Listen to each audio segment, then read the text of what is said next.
Every group has patterns. Not fixed labels, not diagnoses, and not boxes people must stay inside. Just everyday social roles that show up when humans gather, at work, with friends, in families, in classrooms, and in online communities. Once you notice these roles, group behavior starts making more sense. Some people create connection. Some people quietly read the room. Some people solve problems before anyone names them. Some people bring energy, reduce tension, challenge weak ideas, or think 3 steps ahead. The useful question is not, which type is better? The useful question is, what does this person help the group do? The first type is the connector. This is the person who notices who has not been included yet. They introduce people, translate between personalities, and make a room feel less random. A connector might say, "You two should talk," or ask the question that lets a quiet person enter the conversation. Their strength is social glue. They make separate people feel like one group. But the connector has a risk too: they can become responsible for everyone else feeling comfortable. The healthy version connects people without carrying the whole room alone. The second type is the observer. Quiet does not always mean passive. Observers often catch details other people miss: who went silent, which topic changed the mood, where the group is pretending everything is fine. They may speak less because they are collecting information. In a loud group, the observer can feel invisible, but their read of the room is often valuable. The trap is staying silent so long that useful observations never help anyone. The best observers choose the right moment to say the one sentence everyone needed. The third type is the problem solver. This person hears confusion and immediately starts building a path through it. They turn complaints into next steps.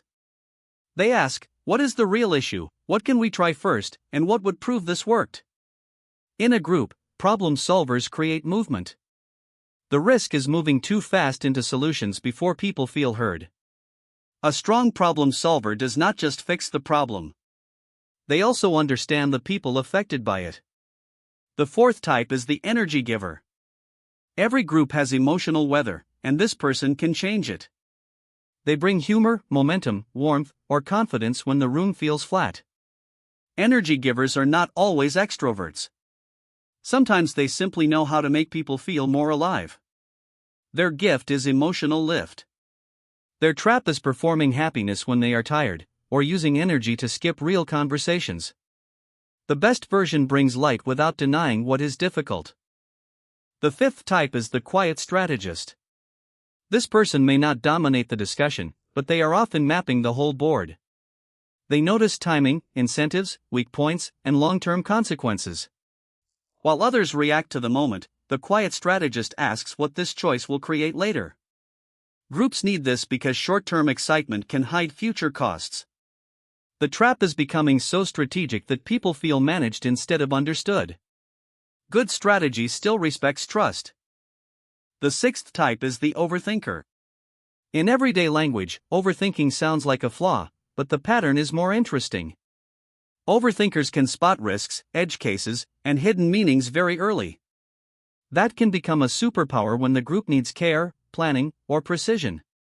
But it becomes a trap when thinking never turns into action, or when every possibility feels equally urgent. The useful shift is not to stop thinking. It is to give thinking a deadline, then choose the next small move. The seventh type is the peacekeeper. This person senses tension quickly and often tries to keep the group from splitting. Peacekeepers can help people feel safe enough to stay in conversation. They translate harsh words into softer ones and remind the group of shared goals. Their strength is repair. Their trap is avoiding necessary conflict. Some disagreement is not danger, it is information. The healthy peacekeeper does not erase conflict. They make it easier to handle honestly. And then there is the challenger. The challenger asks the uncomfortable question. They notice weak logic, lazy assumptions, and decisions everyone is accepting too quickly.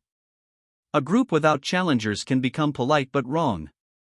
A group with only challengers can become exhausting. The useful challenger is not trying to win every exchange. They are trying to protect the quality of the decision. The difference is tone, timing, and whether they can challenge an idea without attacking a person. Most people are not one type forever. You may be the observer in a new room, the connector with close friends, the problem solver at work, and the overthinker when the stakes feel high. Social roles shift with safety, pressure, confidence, and context. That is why these patterns are useful only if they make us more generous, not more judgmental.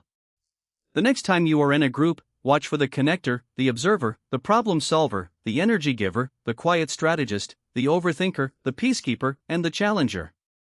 Then ask, what role am I playing right now, and is it helping?